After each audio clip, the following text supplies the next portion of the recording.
Hey, what's up, Soham? Proceed. Stephanie? Hey, how's it going? Good. Hey, excited. Welcome, Jared. Welcome, everybody. Thank you. Yep, I'm just going to give a couple seconds for Kevin to join, and then we'll get started. Yep.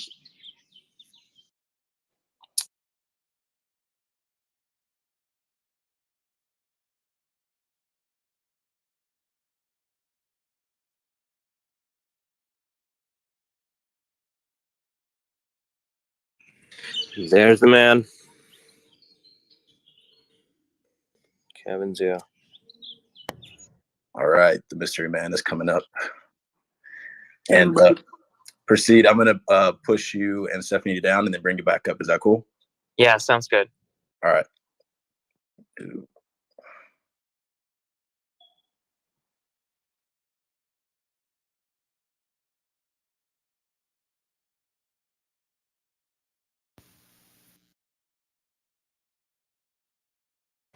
Thank you, moderator. Thank you, moderator. Moderator. Right to speak.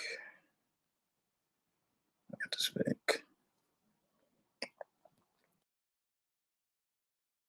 All right. So let's go ahead and kick this off. So my name is Jared Albritton, and I'm going to be hosting two really talented and decorated executives, as well as one of them is the founder of Interview Kickstart. And what we're going to be really talking about is how to crack FANG interviews. So that's Facebook, Amazon, Apple, Netflix, and Google.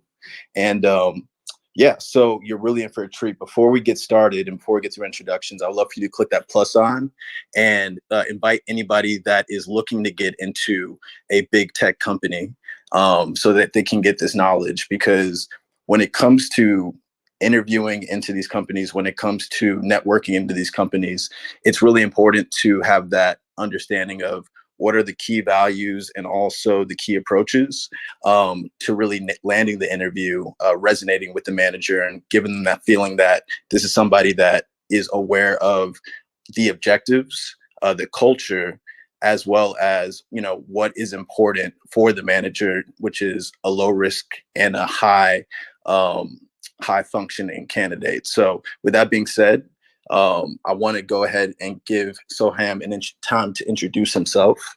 Or actually, let me give you a little quick introduction for him. Or actually, Soham, just go ahead and introduce yourself. Interview Kickstart, please. Sure. Thanks, Jared. Hey, guys. My name is Soham. Been running Interview Kickstart with my co-founder, Ryan, for about 6 years now. Before that, I was director of engineering at Box. For those of you who may be forgetting, Box, it was one of the best companies to work for in the Bay Area for a long time. Also one of the fastest growing SaaS companies. And one thing Box did extremely well was interview very well. The interview processes and such were very, very thoughtful and learned a lot. And before that, I had my fair share of time at eBay early, as well as Microsoft before that as well. Connect with interviewing a lot, run a coaching service, Interview Kickstart. I'm just here to share ideas. Thanks, Jared. Awesome. So actually, I have a couple questions for you before we go to the next person. So what was it like? What was it like to be like one of the first 5 engineers at Box?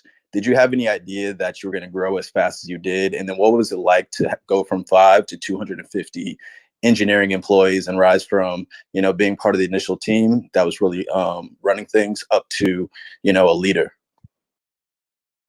A lot of fun, a lot of chaos as well. A lot of long days. But Box, one thing Box did extremely well was maintain the culture, and I really fit into that culture. The leadership was also quite slam dunk, very empathetic, very customer focused. Those are some of the things that made the culture extremely good.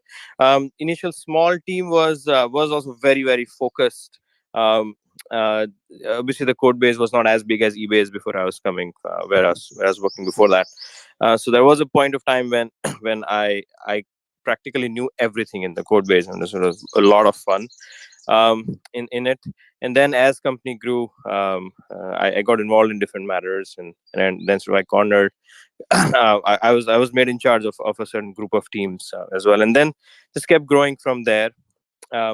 It was I never had an aim to say, oh, I'll be a director of engineering or any of that before, but just as the company grew, kept growing and such. So quite a bit of fun, possibly not possibly, like hands down the best career experience I've had.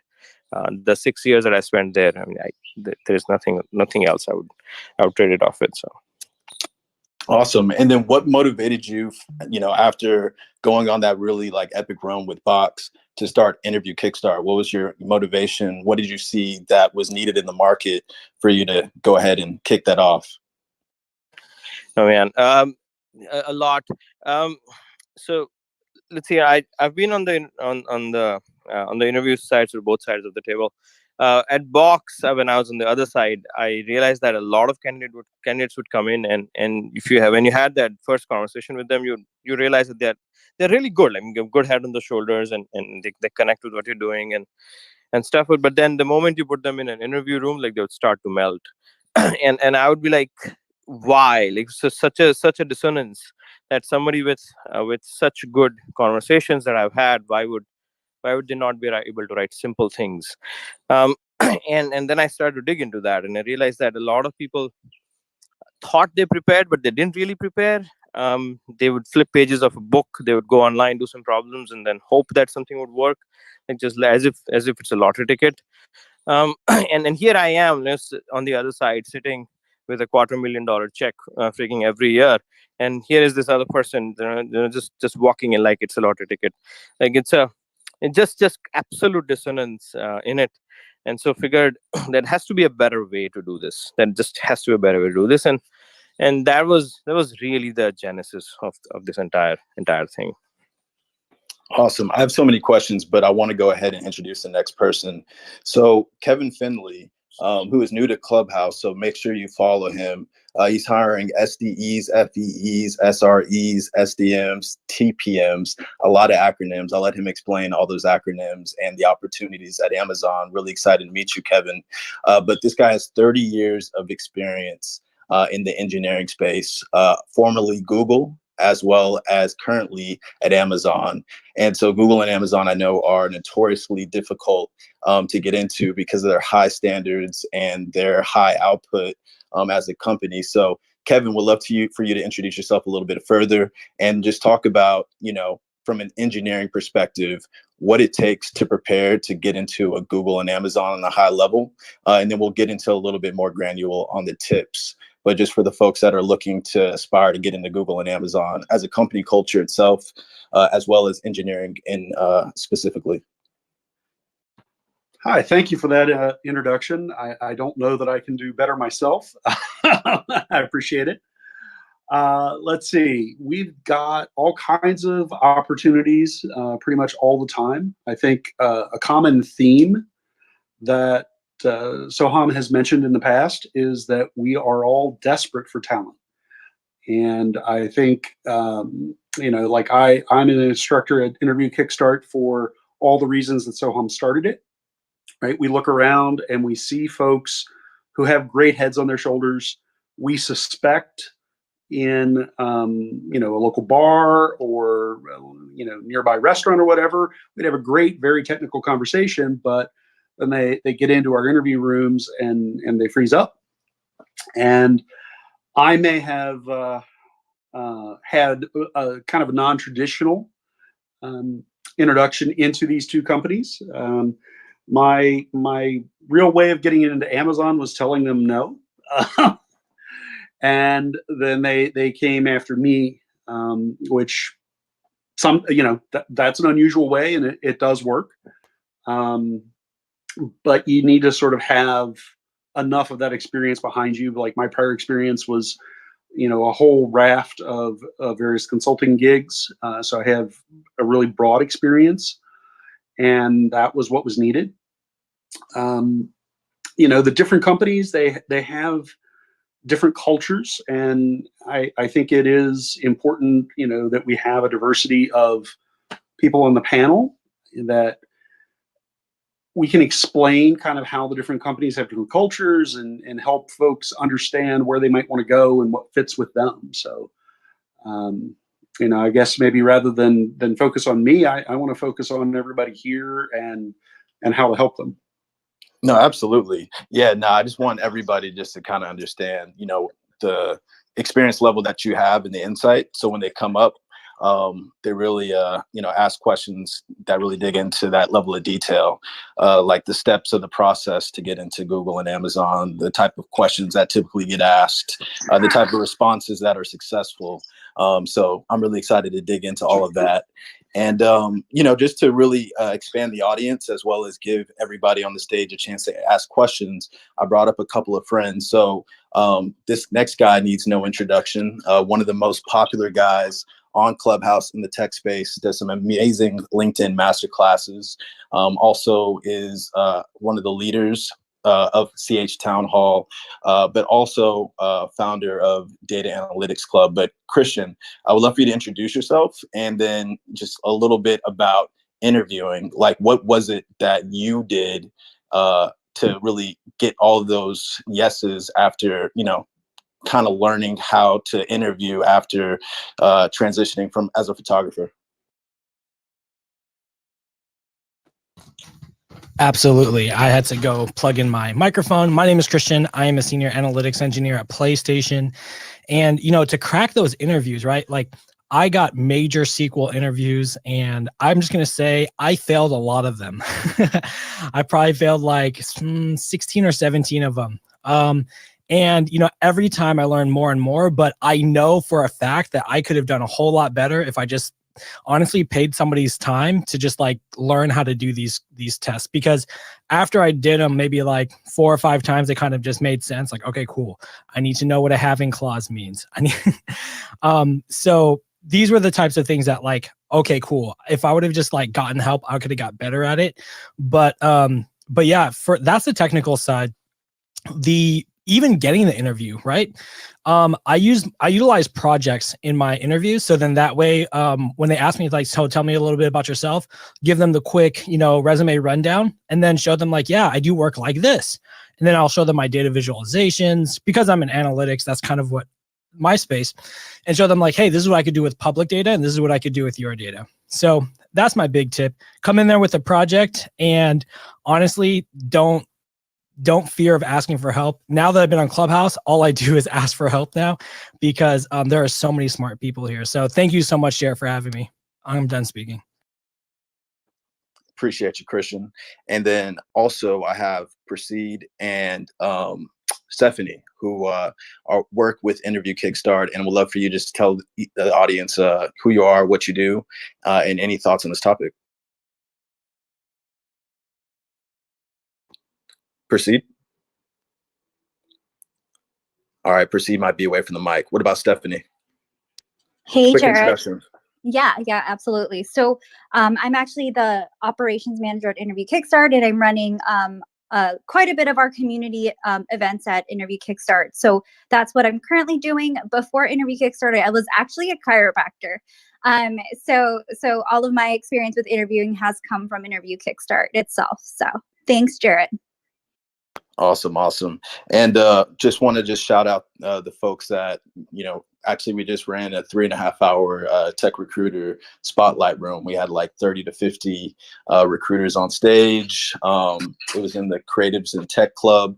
So Perna, Amy, Ayana, Sahil, and Mike, thank you for coming up. But let's get into the information when it comes to, and Perna, shout out to her, recruiter at Amazon. Amy is a plug at Deloitte. Ayana is a career coach, as well as Mike, and then Sahil is a recruiter at Cision. But Soham, when it comes to like the 3 tips you would give interviewers when it comes to breaking into a FANG or a big tech company, like what are those 3 tips that really come top of mind? And feel free to elaborate and get into as much detail as possible. Lots of tips. Let's see. Starting at a high level, prepare.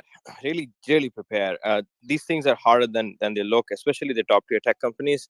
The teams there are very prideful of themselves, and when something like that happens, you just can't walk in. They want to make sure that you care about the craft as much as they do, if not more, and that you are coming in to enhance their equity value, right? And so the bar to get in is generally quite high. So prepare on the technical side, especially. um, that's one. Two, if you are an engineer, oftentimes it is very easy to overlook the soft skills side of things.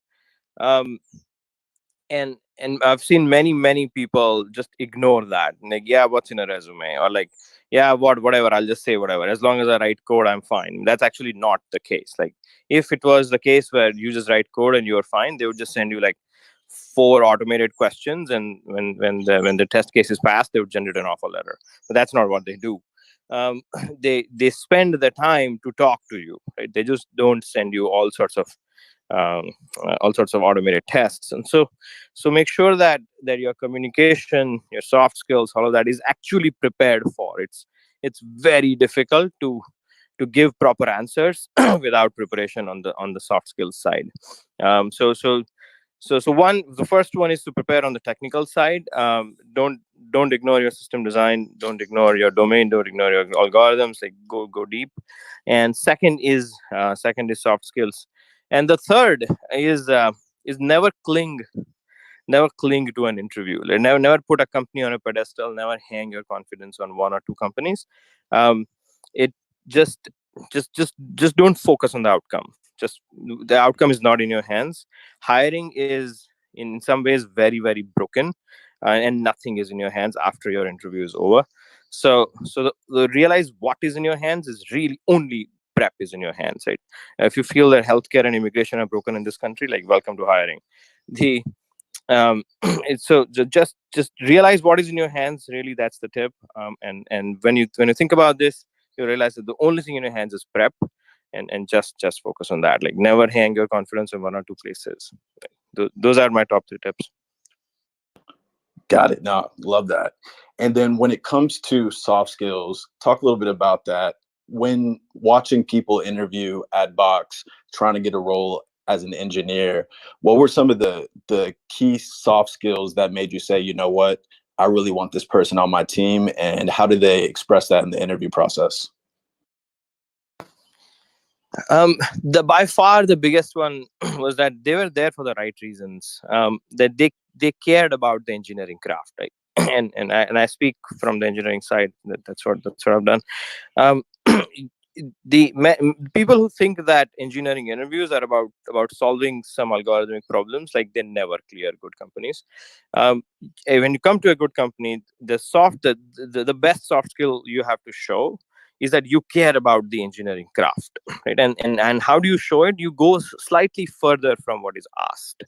Like, you debate technical solutions. You show trade-offs of technical solutions, right? Instead of having the mindset of, okay, here is a problem, let me just solve it as fast as I can, right? Have the mindset of here is a problem, let me explore it in different ways, and understand the trade-offs and communicate that trade-off. Like, that doesn't sound like a soft skill, but it actually is. So when you discuss trade-offs and solutions, that shows that you care. That shows your maturity, that no solution is perfect, and you just have to you just have to know the pros and cons of every direction you take. So that's by far the biggest one in it. And you can manifest that it manifests in many different ways. When the candidate asks questions, right, their questions are more aligned to what we do and how we do, right, versus our benefits, for example. I mean, there have been candidates who, when I say, do you have any questions, and all the questions are about what are the benefits plans the company offers, and I know the head is not here at that point.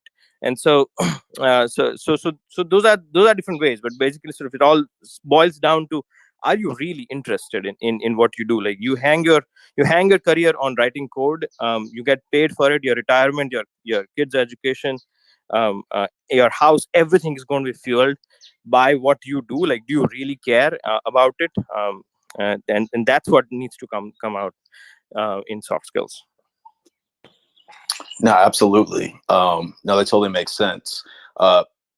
Perfect. And then when Kevin, in your opinion, what are some of the soft skills, your 30 years of, interacting and interviewing folks at Google, at Amazon? What are those soft skills or those key characteristics that made you say, you know what, I want them on my team? And how did they really express that in the interview?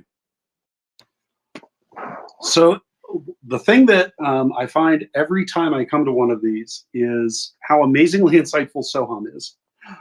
He said so much of what I was thinking. Some things that I can add, like largely soft skills. Soft skills are more of a rule out than a rule in. Like there is nobody that fails on the tech skills who will get through one of these interviews. However, if you can do some of the things that Soham said, so if you can explain all the trade-offs and you come close, so at least you solved 90%, and then on the rest of the interviews, you solved more. That soft skill can tip the scales in your favor. But normally what I actually see in practice are either people who come in and they're desperate, which it's not really points against anybody, or they come in and they're arrogant. And that is absolutely a turnoff. So, we don't always write it down, but if we see other data points that demonstrate that arrogance and aggressiveness, then we usually don't want to work with that person.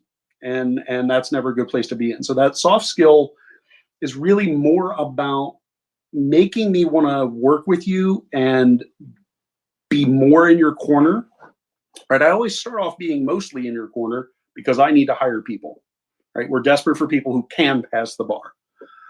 But if you can be friendly and really get me on your side through some of those soft skills, that's the way to go. And it shows itself in all kinds of ways, but I personally look more for ways that you went above and beyond in your history. So on your resume, did you do something that clearly wasn't in your main job description? In the interview, did you do things that were not tasked to you? Things like that demonstrate character and that passion. And I tend to look for that stuff. And mostly the soft skills are about just not being a jerk. No, that is important because I've Yeah. definitely worked with some people that felt like they were the smartest person in the room and everything they said was right, and you're lucky to be in their presence. So having that type of aura is definitely not a good look. So Kevin, I'm just going to ask the questions that if I was in the audience and I wanted to know something in more detail, hopefully you can share this. But can you talk about the Amazon interview process? I've heard it's pretty legendary in the sense of, all the steps and the rounds and the approach. So as much as you can share, we'd love for you to kind of break down what the interview process is within your teams and, what are the keys to success to get past every step. We'd just love to hear that if you can share that. If you can't, I totally understand. No, I mean, it's not really secret. We can share most of it. So there's always a friendly round with the recruiter just to see where you fit. And in almost all cases, that round is entirely friendly and truly is about answering those questions about the company, the benefits, the pay, and the slew of teams that are hiring. I haven't looked at the website, today, but it's a pretty good bet that at any given moment we have 10,000 openings for software engineers. That's the first step.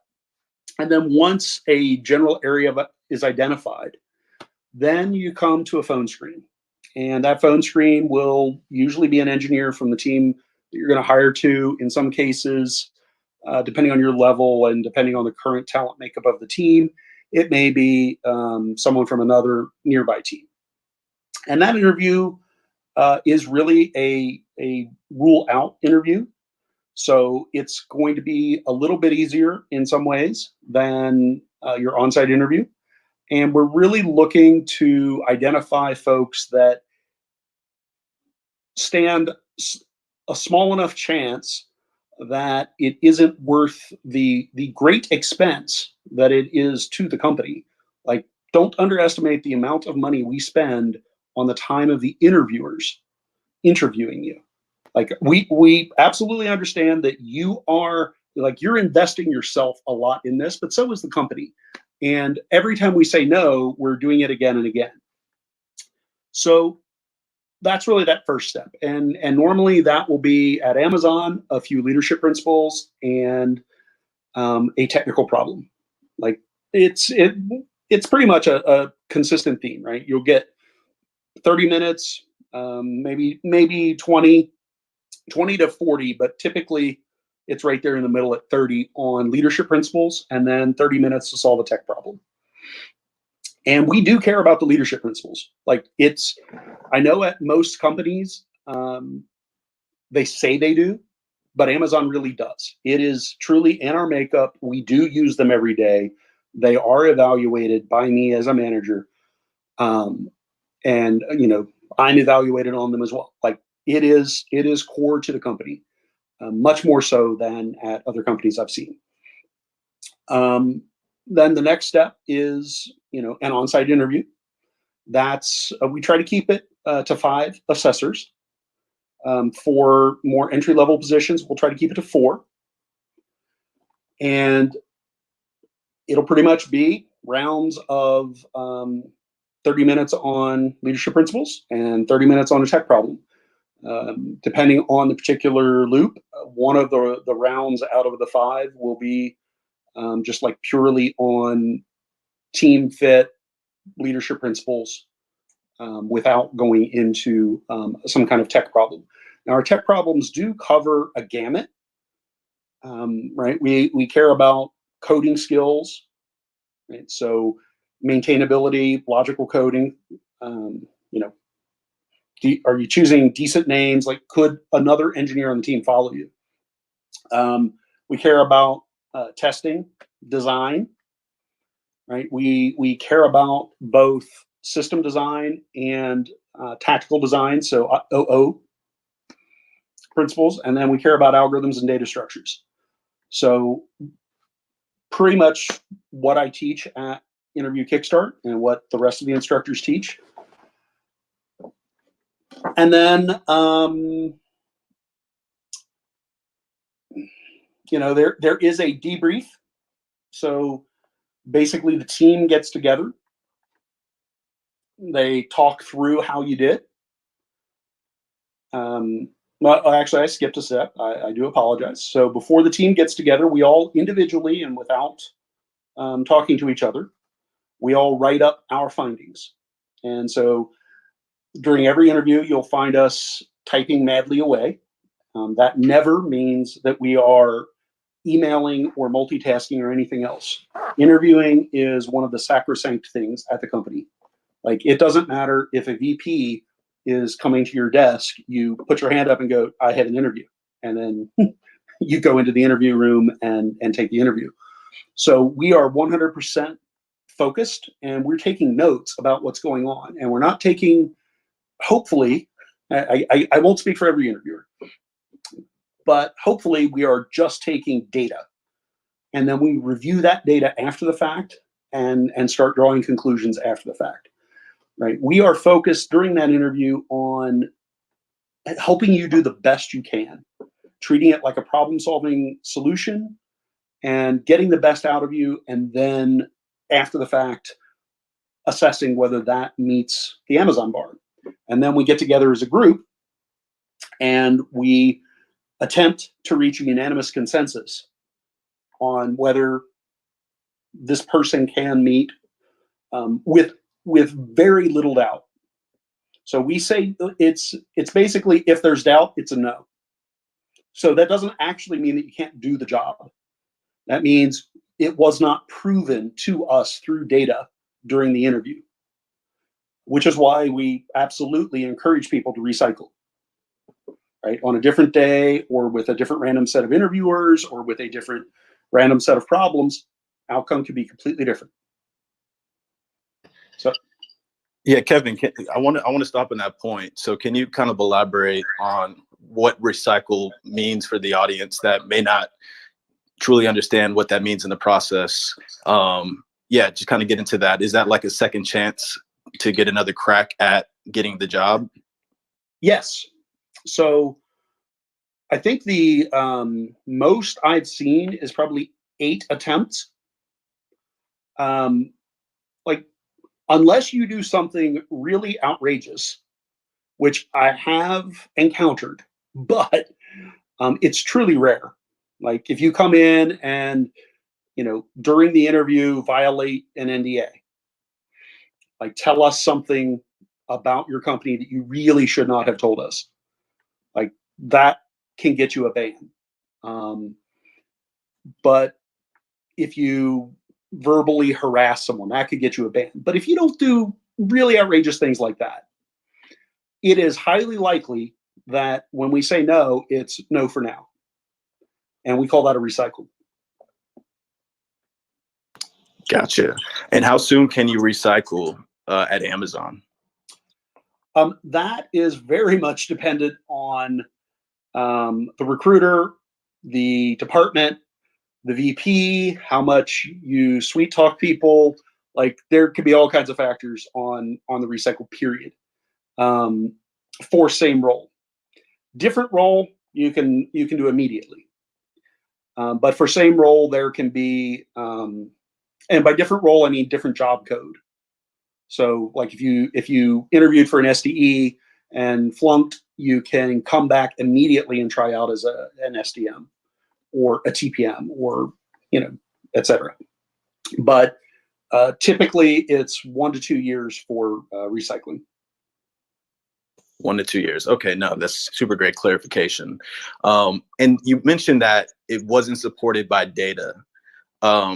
What does that mean exactly in the interview process? Like, what's the bar to prove by data when it comes to the engineering interview at Amazon? Now you're getting into stuff that I may. All right.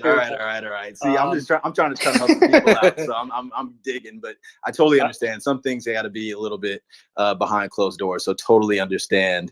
But Soham, so when it comes to the interview Kickstart program, I'm just getting familiar with it. What can somebody expect in terms of like their before state when it comes to their ability to interview, and then their after state? Like, what are the things you guys really focus on, and why? Loaded question, but and pretty drab answer, I think, but that's what actually works, is just practice. Practice, motivation, practice. Just keep more practice. So one big problem today in technical interview space is that there's a lot to do, just a lot to do, especially if you are targeting top tier companies. Like, you could be infinitely into this for your life. The websites have anywhere from like 1,000 questions, 16,000 questions, and if you took the approach that, damn, I'll just do all the questions that can be asked to me, like, you're practically never going to crack any company. Forget the top one. So one thing we try and do is we try and find patterns in problems, and so that your runway is shortened, and you can do fewer things and still crack a lot of different types of problems. So that's one core idea that we latch onto. The second is soft skills. Like I mentioned earlier, a lot of engineers tend to just ignore soft skills, just hoping that things will just work. Sometimes even hoping that the interviewer will not have soft skills themselves, but that rarely works. And so we do focus quite a bit on soft skills as well. But generally, I mean, there are a lot of other things we do. Mock interviews is the other one. We have people from all sorts of companies, all tier 1 companies, doing mock interviews in all kinds of different domains and all kinds of sort of algorithms and design and soft skills as well. And they give you real-time feedback. We also think very deeply about mock interview feedback. So we have lots of different types of questions that we ask the interviewer in the mock interview setting, and then they answer, and then we compare across interviews as well. So some of the firm beliefs we hold is that nobody's dumb. You just have to be guided in the right path, and if you keep walking on that path, you will succeed. Is what we've seen. But again, coming back, the central pillars of this is really practice. Practice in the right spots, and mock interviews with it. So, hope that helps. No, it does help. So everybody in the room, I would love for you to tap on Soham's face and give him a follow. The amount of interview knowledge that this guy's about to spit on Clubhouse, you want to be alerted when he hops on stage. So go ahead and click follow, but go ahead and click that bell. And also click that greenhouse at the top, Great Careers in Tech. Follow this club. They do rooms every single week. And I want to ask a bunch of questions digging into the interview Kickstart, like just thought process, mindset, etc. But got to leave you some for more. So spread out for his other rooms. But everybody make sure to go and click follow. Let's get him to like 900 followers by the end of this at least. But Kevin, I would love to switch to Google. So go to the G and FANG. It's been a while since you've been at Google, so you might not know the current process, but what was the thought process and methodology that you can share about the Google interview process, and what are some key things that people should think about when preparing to interview with Google?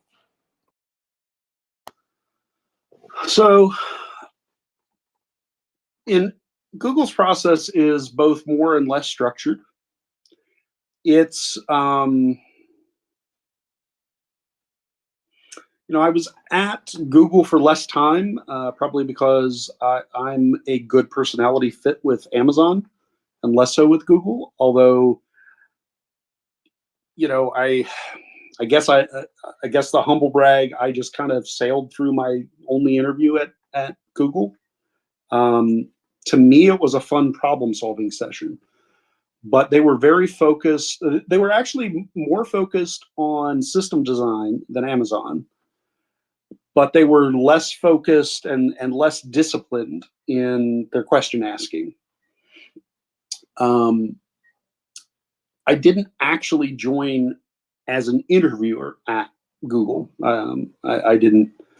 You have to be there for a year to start the process, and then the process takes a little while. The one thing that I found good and bad, they took the feedback that was written and basically sanitized it. It's like it was then sent off. So the interviewers who interviewed you did not make any of the decisions. So they just wrote what happened, and then it was up to somebody else to decide if that was good or bad.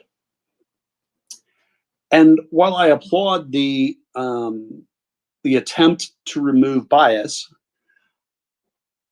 I don't know. We do a lot of interviews at Amazon, and we have the bar raising program to try to level set, and we all do a lot of interviewing. I think that's. I think it's important not to take the human element out of it. And I found that kind of did at Google. I'm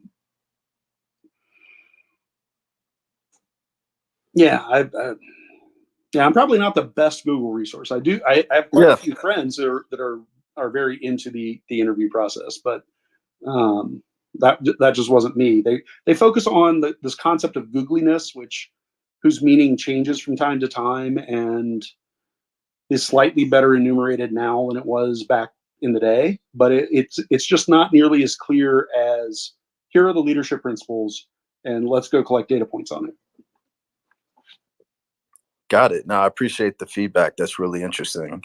And I want to go touch on the F in FANG and introduce a couple people that are on the stage. And I would love to popcorn around and just do a little quick introduction, as well as from an interview perspective, for folks in the audience that are looking to get into your portion of Facebook, what is some interview insight and interview advice you could give them to help them prepare in terms of research, in terms of approach, in terms of what your departments care about? So we have Vivek, who is an engineering leader at Facebook. We got Ryan, who is a creative lead at Facebook Gaming. And we got Chris Vallejos, who's a product design at Google.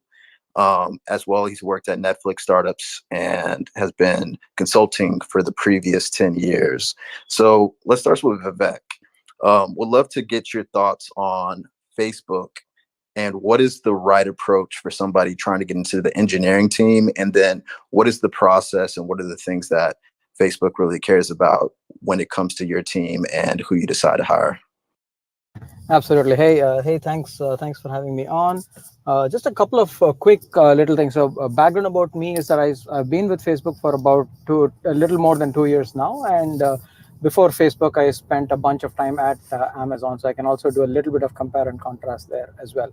So from an interview process standpoint, Facebook is a little more on the coding interviews. They're very specific. So Facebook does not reveal the levels within the company. So it doesn't matter if you're an IC3, IC4, IC5, or whatever. You're just an engineer as far as the levels are concerned. I mean, the levels do exist, but they don't show up.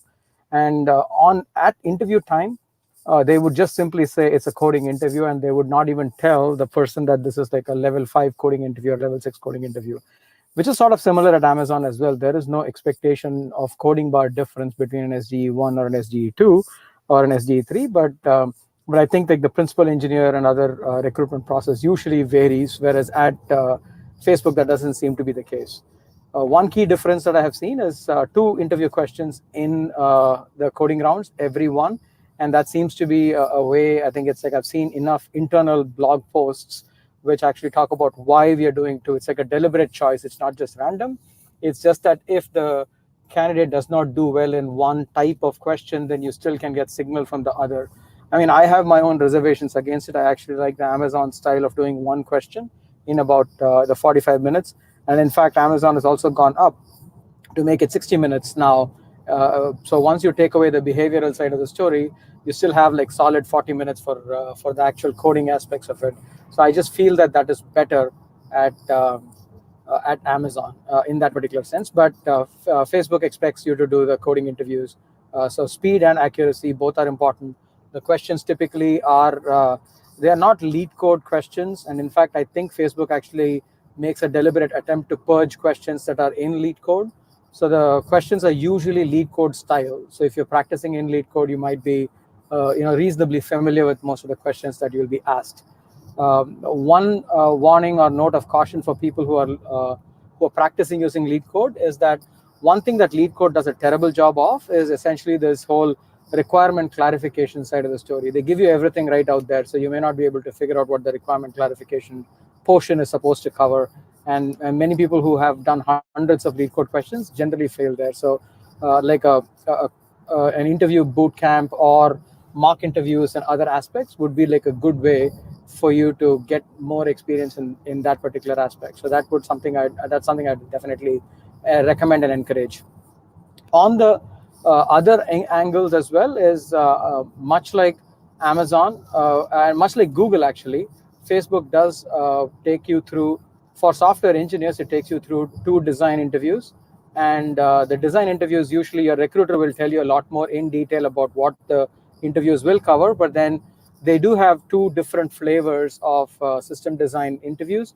One which is focused more on the scale and size and things like that. So that's usually, if I were to compare it with Amazon, people who are working in AWS, they would probably do well in those kinds of interviews. And the second interview is more like they call it a product interview, but it's around customer experience, it's APIs and user experience and data exchange and things like that. So it's still, there is an element of scale and whatnot, but the focus is primarily on the customer experience aspect. So typically folks who are in Amazon retail or digital and other areas, they would do well in these kinds of interviews. So Facebook tries to use that, and I think based on that, you would be tagged as like a system generalist or a product generalist once you're in the company. So that I think is like the mapping for that one. And then unlike Amazon, Facebook actually has one round typically, which is focused on your retrospective or your career, your motivation, and your ambitions and things like that, which is the behavioral part of it. So it's unlike Amazon, where every interviewer will cover behavioral interviewing, some aspects of it, or one or more of LPs. Facebook interviews do not do that. The Jedi interview is what it's called, and that's the one that covers the question. Couple of things that I think is fairly. You can look up the Facebook blog, which talks about interview examples, and you can see what kind of questions get typically asked. And two things that stood out for me as a part of the conversation so far is one is Facebook is a lot big on empathy, and it's a lot big on collaboration, and they're looking for positive signals on those areas. I mean, besides everything else around, you should be a good engineer, you should be deliberating about it, trade-off conversations, and all of those things are pretty standard. I think I noticed, like, and this is as an engineering manager at Facebook and at Amazon, one of the key differences I did notice is Amazon at times tends to be like, purely business, focused on value and whatnot, like as you're even interacting with people and things like that. Facebook tends to be a lot more collaborative and supportive in certain ways. So nothing wrong with either of the approaches as long as clarity is there in terms of what is to expect. But they do check for that in the interview process for that reason. And that's like probably like a big rundown. I'm happy to answer any questions if folks have any. This is Vivekanand speaking. Yeah, this is Jared speaking. Man, that was a master class. Please make sure to click that plus sign and invite at least 3 to 5 people you know that want to break into tech. I got Ryan, I got Chris, I got Brendan, who is a master when it comes to interviewing, and then we got our key players, Soham and Kevin up top. And Kevin is hiring right now too. So if anybody's looking to break into Amazon, we got Perna, who also is a recruiter at Amazon. A lot of value. Priyanka, thank you so much for coming on the stage. Everybody on the stage can drop gems. So make sure that you go ahead and click that plus sign and invite a couple people in this room. Don't be selfish. We got some great minds from Facebook, Amazon, as well as some former Google in here as well. So I want to pass it to Ryan. So creative lead at Facebook Gaming. So that's a different part of Facebook that most people don't really have insight into, at least to my knowledge, on Clubhouse, in terms of what does Facebook Gaming look into when it comes to interviewing, and what is the process like? And then overall, like Facebook culture wise, what are some things that are usually cared about across the board from a Facebook culture perspective when it comes to either you interviewing into Facebook, or if you've ever interviewed anybody that is looking to get into Facebook? For sure. Thanks, Jared. And thanks for teeing that up. It's nice to follow Vivek, even though I might be kind of coming from the other side of the brain. But on that point, creative is very much about data, being data driven and all that. One thing I'll say, and the same goes for Google, where it came from before, is yeah, as you called out, Jared, Facebook Gaming is very specific. Any business line at these big companies, the culture and the values and the objectives are all vastly different. So I'm careful with what kind of advice I'd give, because the nuances of my role might be totally different in another part of the org. But yeah, to answer your question with Facebook Gaming, to me, it's one of the funnest and most challenging roles to be in at Facebook, because we're trying to establish, all of our benefits and reasons to believe when it compares to things like Twitch and YouTube gaming. That's basically what we offer. And I'm not going to do the pitch here, but establishing the master brand of Facebook inside of that is a challenge, because there's sentiment we need to get across that we are relevant and we are a real core gaming destination. So what I'm trying to do is work creatively and strategically with designers to do everything from the UI to the campaigns and marketing. So I think when we're looking for people, definitely looking for data driven, but kind of innovative, I think, is a key word in this line of work. It's like, how do we innovate and stand apart from the competition in the streaming and gaming worlds? Yeah. So Ryan, in terms of the interview process at Facebook, like what were the steps like? And what advice would you have for somebody just on a high level, maybe not even for gaming, but just Facebook in general? Just high level tips in terms of what kind of preparation you should do on the company, what values do they care about, et cetera. Yeah, for sure. I would say collaboration is huge, like Vivek said, and you definitely should come to the table with business impact, even in any kind of design role. Talking about not just your design skills and your aesthetics, but what did you do, in your last role? Like, where did design move the needle in terms of positive sentiment, or of course, revenue or usership? That was very important for me. The team fit was like beyond culture. I feel like it was really important to make sure, probably because of my role, the amount of cross-functionals and designers I'd be working with, that you're just a good person to work with, a good collaborator. There isn't an ego. I think with Facebook and Google, it was also really key for me and for anybody to reinforce that you're in that interview and you have such a huge opportunity. You're actually at the table with these big companies, with these FANG companies, and state that, say, I'm really excited to be here. I realize this is a huge opportunity, and I feel like I'm the right person for the role. I've got the energy and the drive, temper that with not sounding arrogant and doing it in a humble way. But I feel like that's helped me in my past. So yeah, just to sum it up, being data driven with design and what your accomplishments are, but also just reinforcing that you're a good person to work with, because you're going to be sitting in a lot of meetings, whether it's in person or on video conference, with many cross-functional teams, and it's a very open org. You solve problems every day, and so those personal soft skills are very important. I hope that helps. I'll stop there. Awesome, Ryan. No, I appreciate that insight. And then quickly, let's pop over to Chris. Thanks for jumping on stage. I appreciate it. Just do a quick introduction about, what you do at Google, and then what your, experience was interviewing at Google, and any advice or thoughts in terms of how to research, types of questions asked, things that Google cares about. Just love for you to just kind of freestyle some tips about Google. Yeah, so I worked at Google for 5 years as a product designer. I interviewed a bunch of folks there, and I went through the interview process myself. The interviewing is basically the skill of demonstration and communication. So the goal before the interview is to anticipate accurately what will matter to the interviewers, and practice how you will demonstrate or convince the interviewer that you have what they are looking for. At Google, it might be what they consider googly.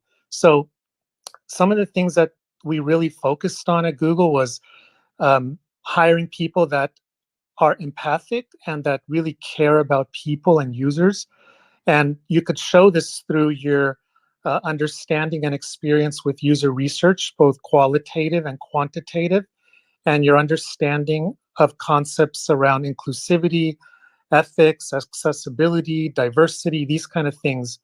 So you really want to show that you care about people, the users, but you also want to show how you work with people at Google. So communication, collaboration, and your cross-functional working style is really important. So how you work with engineers, product managers, and researchers. And you want to be able to show that you can use soft skills like negotiation, influence, persuasion, compromise, and consensus to affect change. Because the way decisions are made at Google, they are more consensus driven, and they're not made through authority. So you can't like force a decision on anyone. You have to persuade them to adopt your views. What is your design process and how you approach solving problems? That's really important. And that's where you get to show that during the whiteboarding exercise, how you would approach solving a problem. Flexibility and adaptableness. So like you want to be able to show that you can change fast, you could learn quickly, that you're flexible in your views, and you want to show that you've grown over your career and done things to grow and to get better. And the final thing, and probably the most important thing, is impact.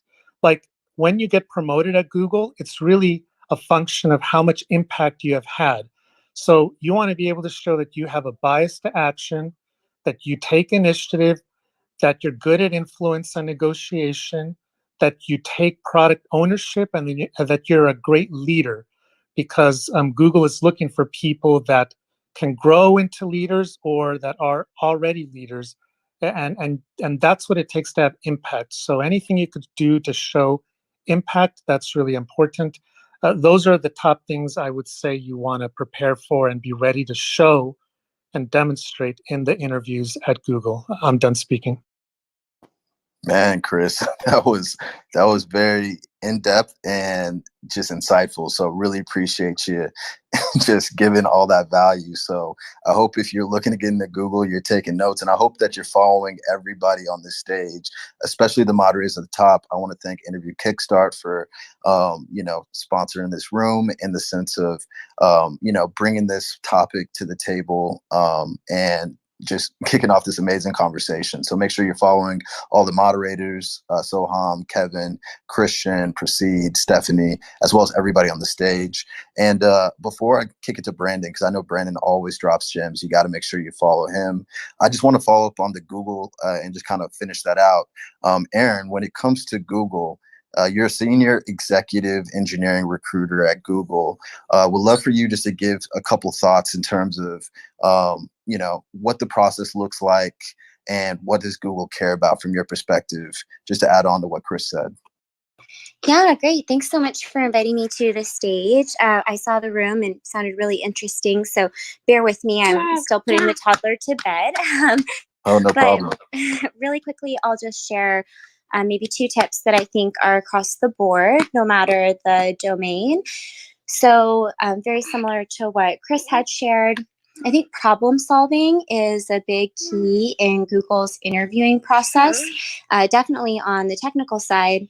But even when I interview other recruiters, the level of problem solving is higher in the interviews than maybe what I would see traditionally at other companies. So really being prepared for those wide open hypothetical questions. And the interviewers are looking for you to ask clarifying questions. They're looking to understand the assumptions, how you might narrow down, what information and data would you gather? Why would you gather that data? Who would you go to? On the point of Chris, collaboration there. How do you collaborate with others? How do you innovate? And then when it comes time to choose a solution, not just choosing a solution, but also evaluating the trade-offs and the pros and the cons of the solution that you've chosen. And then, after you kind of go with it, you will probably always get the question of, well, what would you do differently next time? Or do you have a real life example you could share? So that's, kind of problem solving, general cognitive ability that I think shows up in all interviews at Google. So lots of advice. Feel free to follow me on LinkedIn for more, but that is definitely one consistent piece. Awesome, man. Thank you so much, Aaron. That was really great. And if you're not following every single moderator, especially if you're trying to get into FANG, I assume you're trying to get into FANG if you're in this room, you got to make sure you're following everybody on the stage and follow all the moderators. But Brendan, we're talking about just interview skills, interview approaches, tips that you might have. So, just freestyle. Give us your best stuff. Interviewing. What are some things that you want to let the audience know to think about when it comes to preparation, when it comes to storytelling, delivery, whatever comes to your mind? Because I know you got a lot. Thanks, Jared. Dude, such a pleasure. Christian, good to see you. Good to see everyone. Lots of great minds on the panel, and it's always a pleasure. Thanks so much for inviting me. Couple of thoughts I'd love to share with the group, especially in the context of interviewing. So for people who know my background as well, I'm a senior business transformation consultant at IBM. So I definitely have interviewed in the technology sector. And I think what I would say in terms of interviews is most people think of interviews like a single player game. And I think those are the candidates who usually struggle a lot with their process. I think the people who really win interviews where they receive so many offers from different technology companies, whether it's companies like IBM or really a lot of the tech giants that are in this room, are people who play team. I call this strategy the round table. If you want to work as a software engineer at a specific company, my suggestion is to team up with 3 other people who actually want the same job as you. So that sounds counterintuitive because you're probably thinking, wait a second, why would I team up with other software engineers who want the same job as me? Aren't they my competition? Whereas when you really think about it, if you're working with a group of people who want the same job as you, and you're constantly prepping each other, you're constantly working together, going through all the technicals, you have a lot more energy and a lot more firepower than any individual candidate. And that's why every time I've always applied for a job, I always did it in teams. And almost everyone on the team would end up somewhere or get a job offer, because 4 minds going up against one individual mind, the individual mind always loses unless they have their own career coach. And it's also more fun. Another advantage to the round table is, let's say you're the only person in that group who doesn't get a job. Well, the benefit to that is, who's going to recommend you for your next job? All of the people that you helped. Are they going to be recommending other people? No, they're going to recommend you because you're the person who stayed up every night helping them. So I think building a SWAT team when you go out to interview in different companies is super effective, regardless of what your target firms are. I would say that's one piece, is really developing that round table and figuring out who in your network wants that job, already has it, and can help you prepare for a role in those companies. And if you follow that approach, I think you'll be really successful. The other thing that I'd love to mention, I'll throw it back to Jared, is what I call bulletproofing your interviews. My approach, especially in the case of round tables, what I used to do applying for firms, is all of the friends that I would have that we were prepping together with, we would do what I call 3-on-1 interviews, where the only goal of that interview is to break the other person.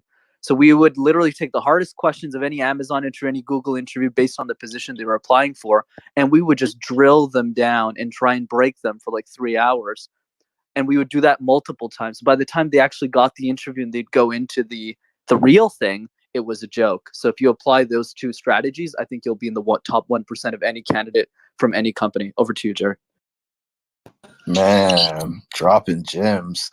Man, Brandon, that was some good stuff. And really out of the box, actually. I'm sure that was the first time anybody's thought about doing a team up, but it totally makes sense. 3 minds are better than 1, and you can consistently practice with each other. So yeah, there's so much value on this stage. I'm going to keep on popcorning it around.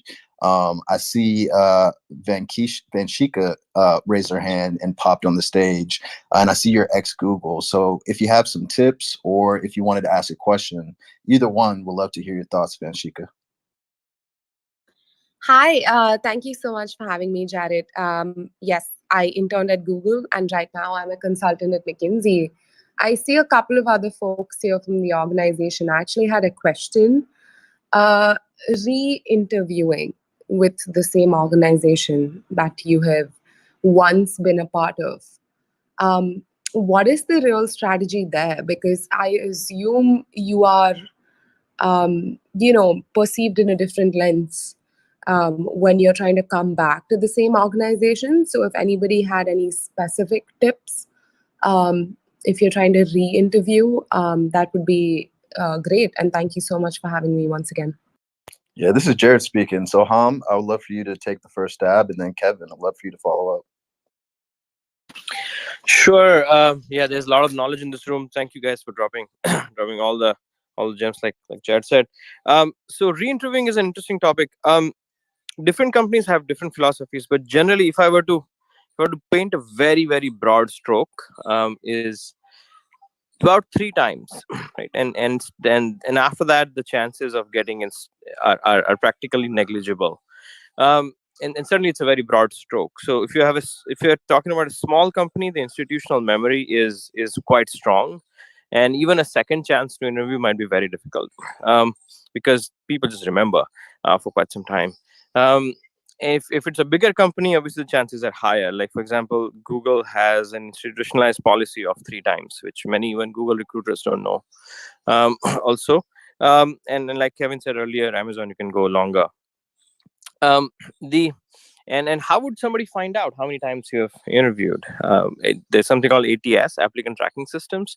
Most big companies have one within them. They have homegrown ATSs where every attempt that you make is recorded with all the notes. So if anybody wants to, they can see it. Not everybody has access to it, but generally the hiring manager has.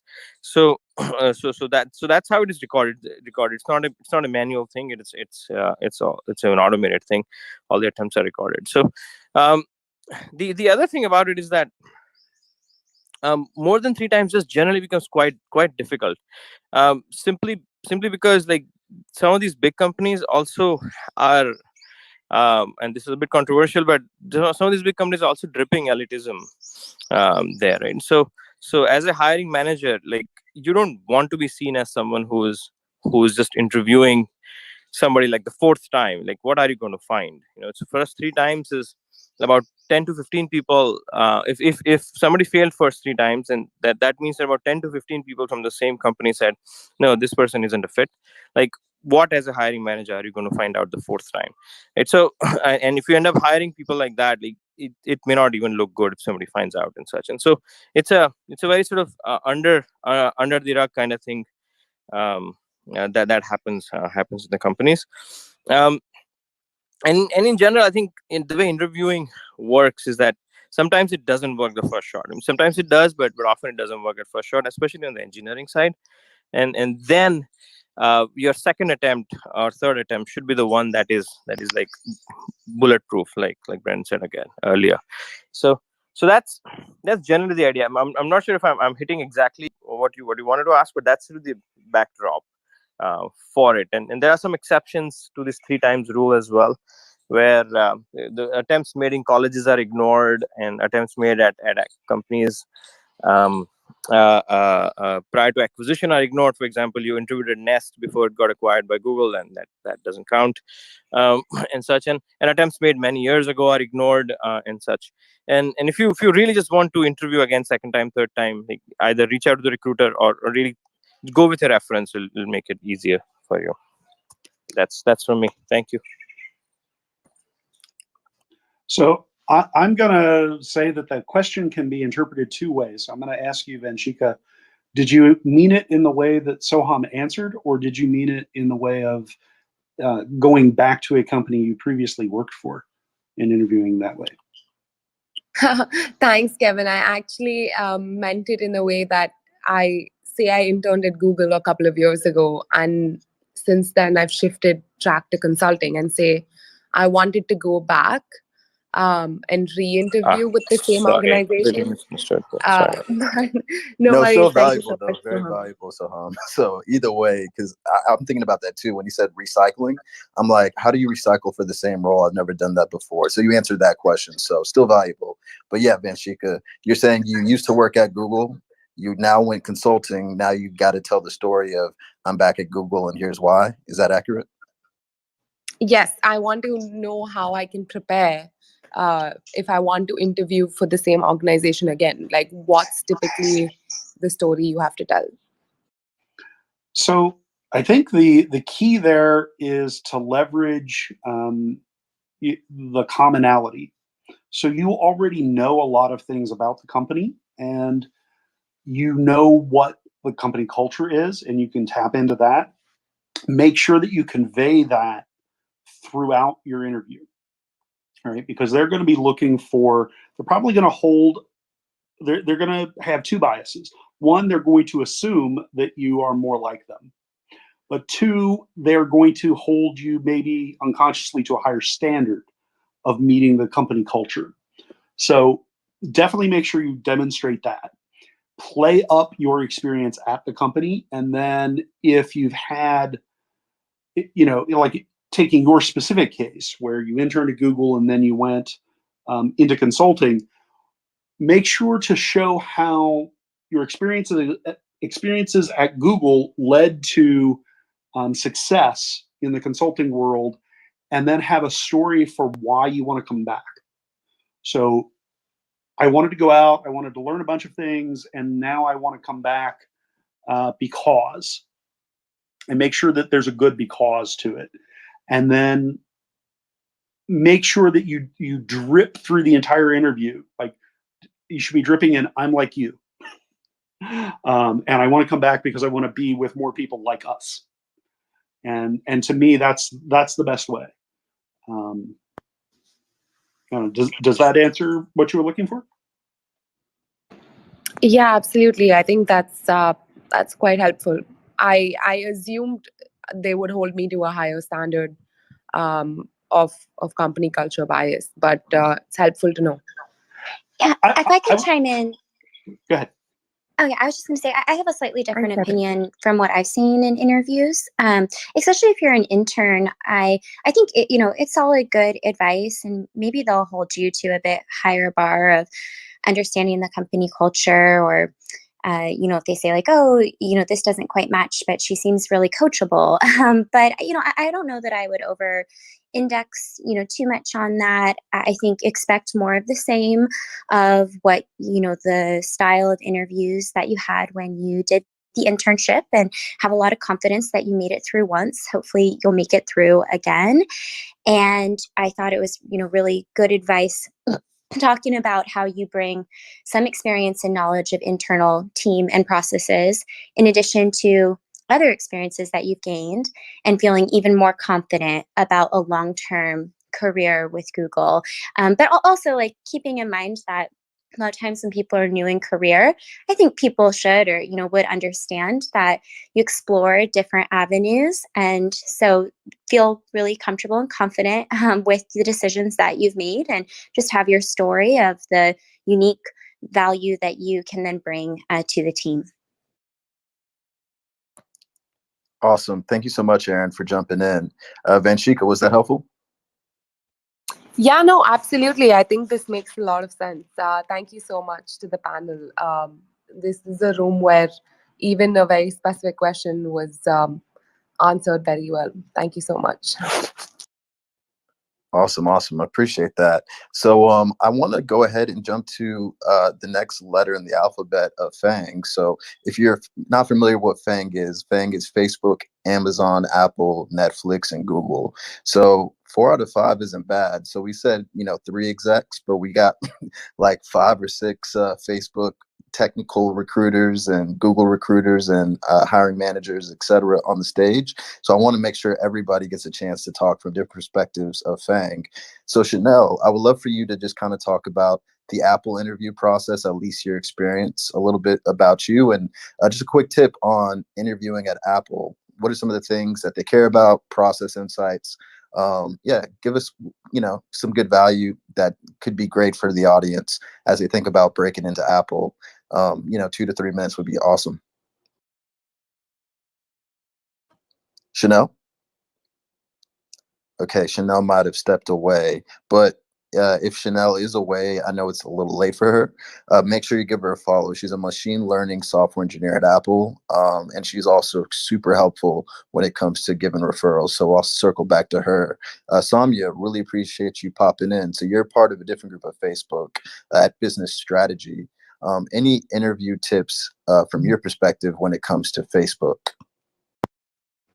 Yes, thank you. So like Jared said, I for Facebook had originally done program management work and have moved over to business strategy.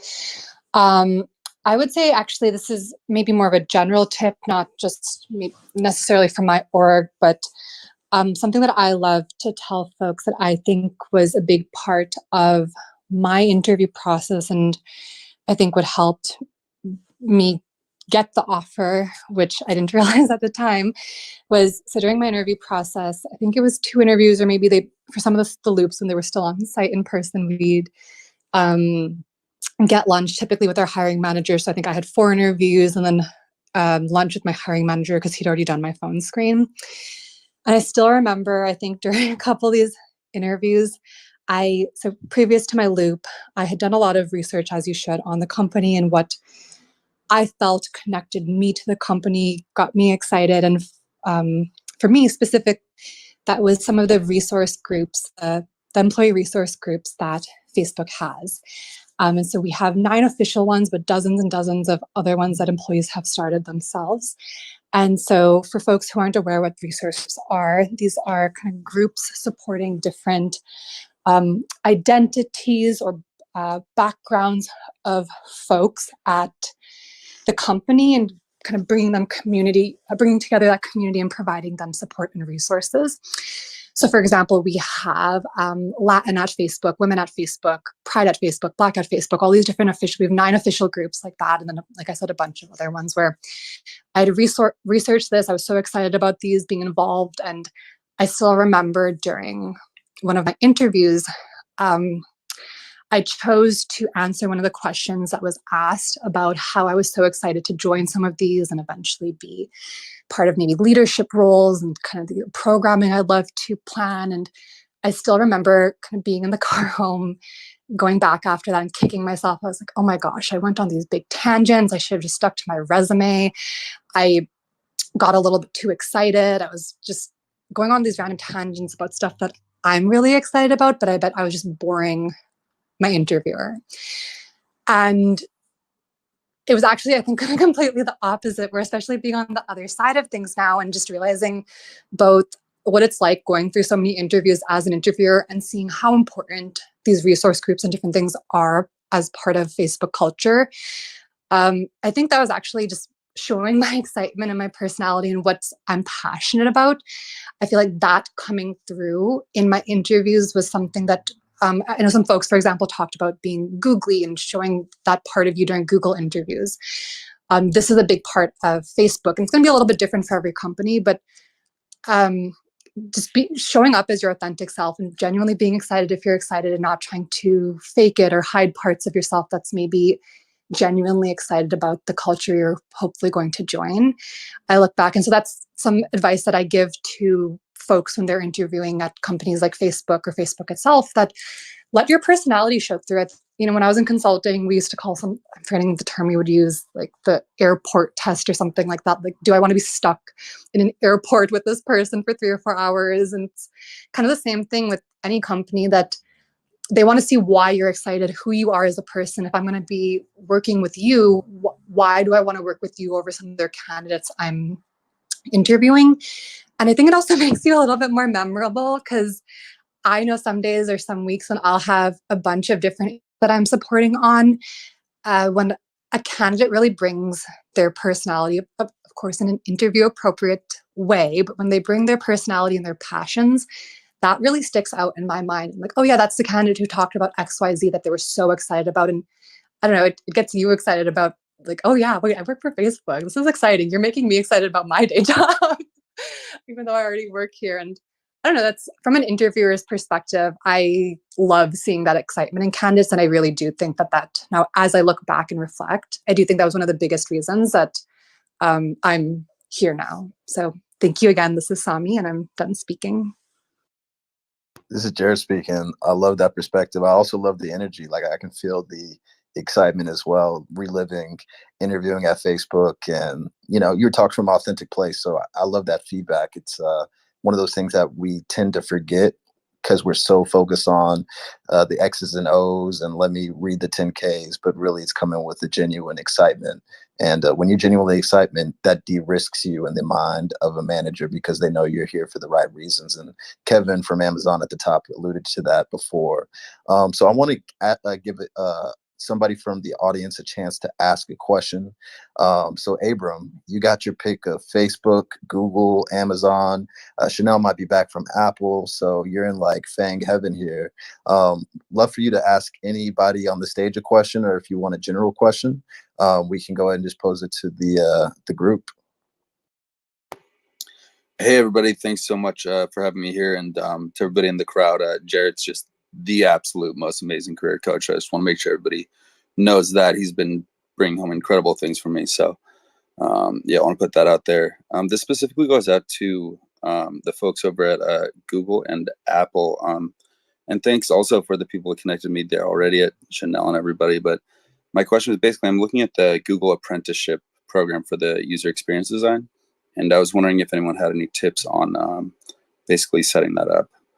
how to target that, what skills they might look for, things like that. Thanks a lot. This is Abram. I'm done speaking. All right. Google. Aaron, you around? Yeah, unfortunately, I'm not familiar with that program. But if you found it online, definitely start there. When you're looking for someone who might be involved, you could do a few Google searches, kind of looking for anyone who might have that on their LinkedIn or resume or be part of the program if it's listed. If it's fairly new, that might be a little tough. But yeah, no, I would defer to anyone else who might be familiar with the program. So Abram, if nobody can answer that, what is like a high level question about the interview process? Maybe not specific to your role, but just in general, advice that you would like to get from this panel. Yeah, I'd definitely love to hear about people coming from outside of tech to a degree. So my background's in like research across both startups and other industries. So I was kind of wondering how to angle that approach. Thank you. Soham, I would love to get your thoughts on this. Sorry, Abram, would you mind repeating the question? I think I got research, but exactly what type? Yeah, so I'm coming from an academic background that covers research across like cultural studies, different social impact related projects, things like that. We've started to do more and more UX related things, and so that's kind of how my interest has grown in that direction. And sorry, what is the specific question there? How to present yourself if you're coming from a non-traditional background. Yes, very, very good question. I think one big mistake people make coming from a non-traditional background is they don't wear it with pride. I think you just have to wear it with pride. Like, what is the problem in coming from a non-traditional background? There isn't any. And you have to show it that I took this path and I learned a lot, and now I'm going to use that here. Like, try and make some sort of a bridge between what you have done and what you're applying to, and in almost all cases it does exist. You just have to find it, but never downplay where you came from, and always show it in a positive light that I will bring new things to this. I'll bring a new perspective to this, and here is the kind of transition I'm making. Career transitions like that are, as you know, are very, very normal these days, and just my gist would be to really wear it with pride on this. Does that help? Yeah, that's incredibly helpful. Thank you. I didn't even realize that was such an issue to take. Thank you. Appreciate it.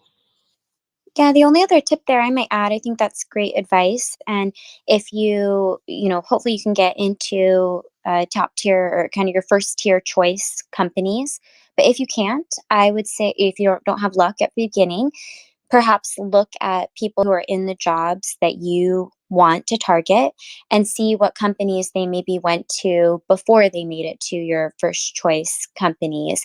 And that might be a great path to get maybe that additional experience to bridge your transferable skills, get more hands-on experience, and be even more competitive in the future if it doesn't work out for you the first time around. This is Erin. I'm done speaking. Thank you, Aaron. Hey, Abram, I'll throw in one potential thing to consider. If you think about the kinds of people that Google, like their end goal in hiring an apprentice, it's at the end that you would be really fantastic at whatever position you were apprenticing at, that they could hire you and that they would love to hire you. And because your background is like maybe non-traditional, as you put it, if you could show how your arc in your background went from starting at nothing to becoming amazing at whatever you're doing, and show that you could do that kind of trajectory, that would be a signal to the people interviewing you that maybe you could demonstrate that same sort of trajectory in the apprentice program, because they probably want to hire people that will be able to be really successful at the end of it and be great at whatever they do. So if you could show that in another area, that might inspire confidence in this new area that they'd be hiring you for. Thanks, Chris. That's very helpful. So I would echo the things that folks have said. So one of the reasons that the major companies do most of these apprenticeship programs is to counter what Soham pointed out, which is the dripping elitism. So like the fact that you're from a non-traditional background is probably a positive. And so I think I would echo wear it with pride. Right. The companies are trying to fight some of these tendencies, and you're right there at the induct on how to fight that. So Thanks, Kevin. That's very insightful. Awesome. Amazing answers. Anybody else want to jump in? Thoughts on non-traditional roles and, moving into a tech company? Hey, Drew. Hey, this is Ayana speaking. And hey, Ibram. So actually, I am helping someone right now who has a similar background to you. She has a PhD and a master's degree in social work and went into research. So she was doing a lot of clinical research, data research, community research as a clinician. And then she just recently applied and, was accepted, given an offer for a senior user researcher on the Google team at a level 5, I believe. So very much like you, non-traditional background. But what they really focused on was her quantifiable and qualitative research that she was able to do during the work that she did through the university and some of the grants that she worked on as a researcher. So you definitely want to have your technical skills and your technical abilities. You want to showcase that a lot during the interview process. You maybe want to kind of think through the STAR method of how you've applied some of your research skills and your ability utilizing UX strategies, user testing, how you're able to acquire that data, if you're able to utilize SQL and other technical functions like that. Those are some of the technical skills that they're really looking for on those teams.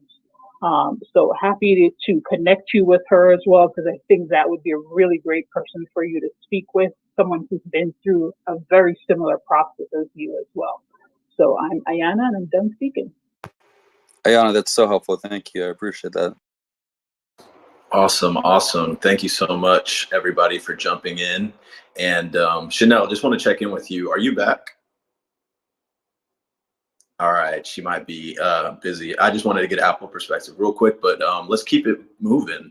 I want to definitely answer some questions from the audience. So Raj, thanks for coming up and raising your hand.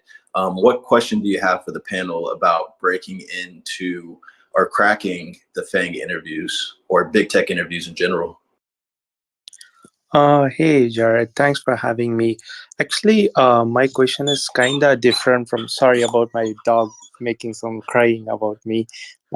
So I just, my question is like a little bit different. I just want to know if I could go ahead here. So currently I'm not in working at any of the FANGs, but FANG firms, but I just want to know like since they're in the stage over here, there are multiple people who have worked across multiple companies. At what situation did you guys think oh, it's a good thing to move? If it's just a lateral move, I just want to move to this new company, because currently I'm at a job where I think I'm fairly content. This is my first role, but I feel like I'm fairly content. I just I get excited to go to work every day and then do what I'm doing. I love what I'm doing. So when do you think from each for each it's different, but when did you guys think oh, this is the time that I have to move, I have to go to some other company? So I just wanted to get since people have or in this stage have worked across different companies, I just wanted to get their thoughts on it. Thank you. I'm Raj done speaking. Yeah, this is Jared speaking. Just for the sake of the audience, I want to kind of focus on cracking interviews and keep it on topic, but I'll definitely give you some feedback as somebody that definitely transitioned to different companies. My biggest consideration really was career progression within the organization? Is there upward mobility? And if not, where can I get upward mobility by moving to a new company? And when I think upward mobility, it can either mean management opportunities, or it can mean, increased or more interesting responsibilities, or it can also mean just increase in salary. Some companies like IBM, for instance, when I started my career there, I, came in as a college hire. And so I got college hire, salary, but I was doing enterprise level work, and I was a top producer, President's Club, for 2 to 3 years. And so for me, it was just pretty obvious when companies started knocking and started offering me full-time, employee experience salary money. And you go back to IBM and you can only do 3 to 5% increase versus, a solid, 20K, 30K increase in salary. Talking to my manager, he even agreed, like, hey, go to that company and you can always reapply. You left on good standing. So it really needs to be, if you're happy at the company and feel like you're having a great impact, you're enjoying the culture, you're enjoying the management team, you're enjoying your purpose, I don't see any reason to leave. But if financially you see, as you test the waters, that you can get $10, $20, $30,000 more, and your current company has some sort of cap on your band, or it's just not an opportunity that's available, that's when I would start saying, okay, let me at least interview with other companies, see if there's something that excites me enough, or is the purpose and the enjoyment of the job I'm at more important than, just increasing salary. And I probably wouldn't look anywhere until at least 2 years at the company. But 3, just to be, just show that loyalty and show, you contributed and you didn't just hop around. But 2 years is becoming more common. But, I like 3 if possible, unless you just have an offer that you can't refuse somewhere else. Hopefully that helped. Yeah, it definitely helped. All right. Thank you. Awesome.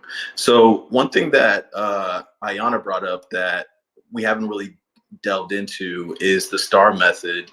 And Soham and Kevin, I just want to get your perspectives on the STAR method. Is that something you focus on?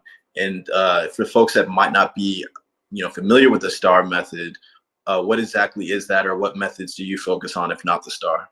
Soham, I'll give you the first crack at it. We do at Kickstart, we do focus on the STAR method. That's one of the ways of answering questions. There are a couple other ways of answering questions. The STAR is situation. I forget the task. I forget the T, action and response. And that's a way to organize your thoughts on how to answer a soft skill. That's not the only way, but that is a very popular way. That's a very suitable way for many answers, many questions. The other 2 that we try to teach, one is a sales-led way where you are just overtly just selling yourself and not thinking about a situation and task and an action and response kind of thing, but like just there are some questions which lead themselves to just you selling, and there are some questions where you have to lead with some philosophy. Not just a situation, but your philosophy. And so those are largely the 3 ways, three ways we teach. Another one is an icebreaker, which usually only a couple of questions lend themselves to it. But generally those are sort of the 3. And I'll let Kevin dive deeper into the STAR method. I'm sure he has been the recipient of that many times over, because Amazon is notoriously famous for asking those kinds of questions. We definitely are. So STAR method is situation, task, action, and results. There's also the very similar acronym SBI, situation, behavior, impact. But they're essentially the same thing. I tend to focus more on the SBI because I want to leave it open-ended. But the idea is that you explain what the before state was. So what's the lie of the land? Is it, I had this problem and I was asked to find a solution? Was it, I had this problem and I was tasked to perform this thing to contribute to the solution of the problem?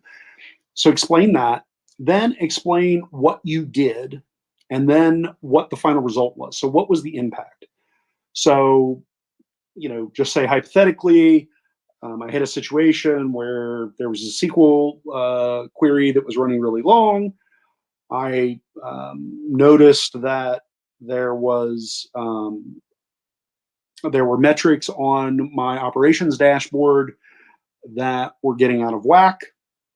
I dove into those, discovered the SQL that was wrong, tracked it down to this other thing. Then I either solved it or I spoke to my manager.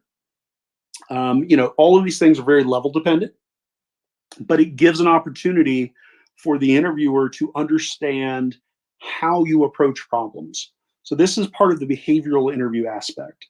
And anytime you get a behavioral question, I do recommend giving an answer in either STAR or SBI. The other thing that is, in my opinion, better about a STAR or SBI response than the others is it's more data driven, right? So there's more data there and there's less room, albeit not non-zero, but there's less room for my bias, right? So if you give me a situation behavior impact, there's less room for me to say, well, I like the way the person came across as they were explaining it. Well, that's not really relevant. Right. So while we don't want to work with jerks, we do want to work with a wide variety of people. So giving answers that lend themselves to data makes it possible for the interviewer to be more data driven. And normally that is how we're trained, right? We are looking for STAR SBI responses because we want to see what that impact was. And then we're going to ask you follow-ups about how did you achieve that impact? How was that more than, right? So always expect the more than questions so that we can see how you are going above and beyond, how you're not just an order taker. Because quite frankly, as managers, we do not want to just sit there all day and give out orders. That is not our job. And any manager who thinks it is their job is not a good manager. So we don't want that. And we want to be looking for somebody who is contributing to the benefit of the team. So I'm done. And can I just add something real quick to that, Jared? Absolutely. And by the way, Perna is a senior technical recruiter at Amazon. So take notes. Perna, go for it. Thank you, Jared. I just wanted to follow up to what Kevin said also. One of our leadership principles is dive deep. And what STAR does, it really helps you organize your thoughts so that you are able to dive deep in the examples you're providing. So you're also hitting the leadership principle. And that's one of the reasons why we also, do it in that method, or at least prefer it in that method. Most of our interviewers do, just so your thoughts are organized. And it really, the clearer you are, the more data you've provided us, the more information you've been able to give. There's less follow-ups that we have to ask. Not that we don't want to ask follow-ups, but we don't want to also make it seem like we have to pull information out of you when you're giving your answers. And STAR helps you really eliminate that possibility and present yourself much better. So I just wanted to add that little piece. Thank you. Awesome, Perna. Really appreciate that. And then Vivek, love to hear your thoughts on the STAR method from a Facebook perspective. Absolutely. So again, being an ex-Amazon, STAR is something that I've extensively used at Amazon as well. And what I see is like the value here is that if you can use the STAR framework or STAR format to provide the answer to the question, whatever the question be, in about like 90 seconds to at most 2 minutes, then what you've done is that's like a high density information transfer between you and the interviewer. And that actually lets the interviewer focus on the specific things that they want to dig in. Like at the end of the day, they're collecting signals and data about specific behaviors and traits. So the STAR establishes the baseline. And after that, the follow-up questions would be the ones that help us understand how did you behave, what did you do, and things like that. Like, so the prepared story part of it is absolutely important. Keep it to like 90 seconds, maybe 2 minutes for each of those. And just one little tip is that don't prepare 1-star example for each leadership principle, or like 2-star questions for each leadership principles. That's like 28 stories, not what you want to do. Instead, what I would recommend is prepare like 2 or 3, like maybe prepare like little more than the number of interviews you have, and then make sure that you're using a different situation or different situation in each of the interviews. The same situation can be used for customer obsession, dive deep, invent and simplify, and whatever else. For Amazon and for Facebook, there is things around like the bias for action becomes move fast. There are fewer elements that that Facebook looks at, but I think I actually love the Amazon's leadership principles. If you prepare for those, I think you can apply that in any company, and you should be able to map it to whatever their principles are. So recommendation 5 to 6 should typically help you ace the interview. This is Vivek and done speaking. Yeah, this is Jared speaking. Soham, are you clapping or did you want to jump in and No, I'm just agreeing with Vivek. I think Yeah. and many of these speakers, I think they're saying some really spot on things. Thanks, Vivek. Thanks, Jared. Yeah, some amazing value. And we're going to be winding down pretty soon. But before we do, wanted to give Nikita a shout out. So she works for a company, or she actually is the founder of FANG Path, and she's helped 500 plus candidates land jobs in FANG companies. And if you're new to the room, that's Facebook, Amazon, Apple, Netflix, and Google. 500 plus candidates in the last 7 months. And she's increased 300% reach from recruiters and hiring managers for job seekers. So from a FANG Path perspective, we'd love for you to give 2 to 3 minutes of thought in terms of what it takes to be successful with the interview process when it comes to FANG companies overall. Hi everyone, thanks a lot, Jared. And as Jared mentioned, I'm currently the founder of FANG Path, where I'm helping the job seekers and the candidates with the help of the mentors who are working like as a hiring manager or recruiters in the FANG Plus companies. So in terms of today's topic, it's like how to crack into FANG companies or how to kind of go for that. I think there's like a proper process, standardized process. And as Vivek mentioned, I was hearing him, definitely each process and each step of the round for any of these FANG companies, it's very systematic. It's like even the recruiter call, they kind of share with you the steps and everything. They share with you that these are the process which will be happening. So you need to go through that. You need to read through it, and also take a lot of mock interviews or kind of prepare. And I can see that you can do or reach out to the people who are already like maybe a product manager in Facebook or maybe a software engineering, any of these FANG companies, so that they know the process and they can guide you better. They can tell you, okay, these are the things they have gone through. May not be they are in the same team or they are the person, but definitely they can guide you or they can tell you that these are the steps and these are the process. And also it will help you to build your confidence, because that is what we have seen, that once you start getting interview calls, and if you're not well prepared for these interviews, it's very difficult that you have those calls, but now you're not well prepared. And on the same hand, I've seen that when candidates get these calls, recruiters and the hiring managers, they give enough time. Like when I got call from Amazon, a recruiter was like, you can take your time, you can give us a slot, and if you need more time, we can give you that. So people can take more time, and they know that the process will be difficult. It won't be easy, obviously, to crack these things, but they give you enough time, maybe a month's time. But for that month, you need to prepare well, so that within that month, after that, if you're going ahead in the process, and they have different stages, you know the stages very well, you know the process very well, and you are well prepared. Otherwise it's very difficult to kind of crack that. So this is what my suggestion is, and this is what I generally say. This is Nikita Andan speaking. This is Jared speaking. Thank you so much, Nikita, for hopping in and adding that value. And one of the recurring themes that I'm hearing is practice, practice, practice.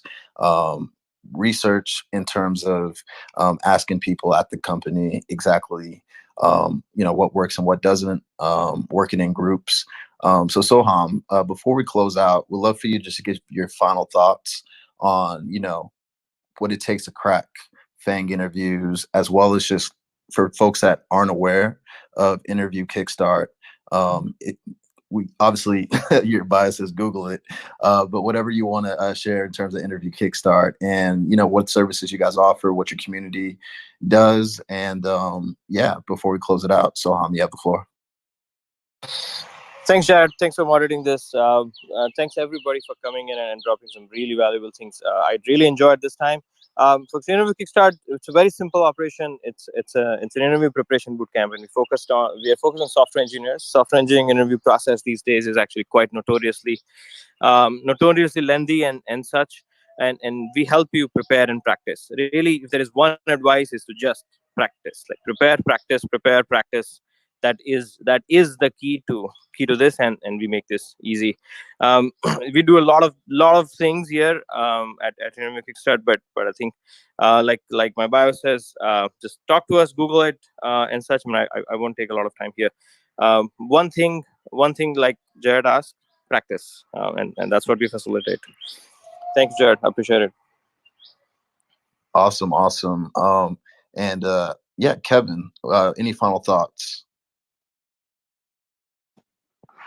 I actually I help out at Interview Kickstart because I believe in the process. I actually believe that the interview process is a bit broken, and while it does largely output candidates who can do the job, I think too many people are left. Too many qualified, energetic, and enthusiastic people are left out. And I want to see a lot more people make it through. So, I'm very happy to help out Soham train some folks and help out other candidates as much as I can. I would love to see some of you apply to some of my own SDM, software manager, and SDE roles, but also TPMs and front end engineers. Like, we need it all. All of us need workers all the time. Got it. And then, in terms of, I guess,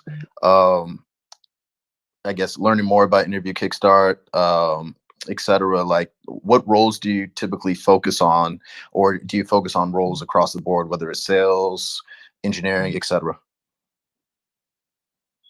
Soham.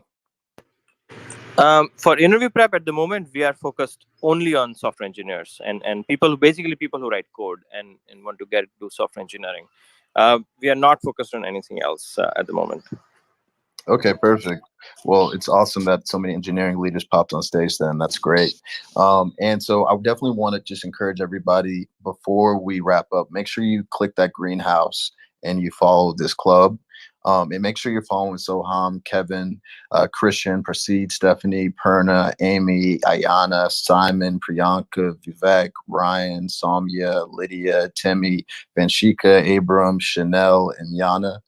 Tap into their bios. You understand why you should follow them, because all of these folks can add some immense value in getting you prepared to get into tech, as well as help you network your way into tech. Kevin is also hiring at Amazon, so is Perna. So definitely want to tap in with them if Amazon's on your list. Ryan, Soumya, Vivek, all at Facebook. They can be either referrals or potentially hiring managers. And then we got Chanel at Apple, who is absolutely somebody that you should follow. And then just follow everybody. Yana is at Lockheed Martin, Amy's at Deloitte, Simon is at Otter.ai. So a lot of value on this stage. So before you go, make sure you follow every single person on this stage, so that when they're on the hallway, you'll get that alert and you'll be able to come in. So Soham, one last question. I know you're doing rooms weekly. What type of rooms can the audience expect from you as they follow you on Clubhouse? Anything related to tech careers. We have done rooms on promotions. We have done rooms on just career development. We have done rooms on engineering management. There's a lot to talk about in this space. There's a lot going on in this space, and we will talk about anything and everything tech careers related. I think we'll talk about diversity and inclusion as well in one of the upcoming rooms. We will talk about mock interviews in upcoming rooms. We've done one of them already as well. Generally Thursday evenings, feel free to hop in, ask questions related to whatever the room is. Even otherwise, we are all very reachable as well. So, thank you. Awesome, awesome. Well, I just really want to appreciate everybody that came on the stage and supported. Thank you to the audience for hanging out. I feel like we could have went for another 3 to 4 hours. It would have stayed at 200. Great. But, it's late. So, make sure you're following the club. Make sure you're following Soham, Kevin, and everybody on the stage so that, the next time they're on stage, you can get here at the very beginning and you can catch all this value.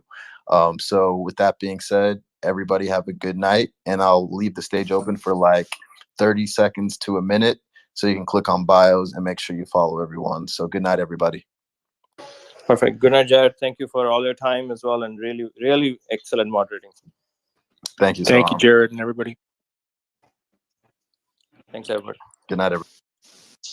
Good night. Another good room, Jared. Appreciate you.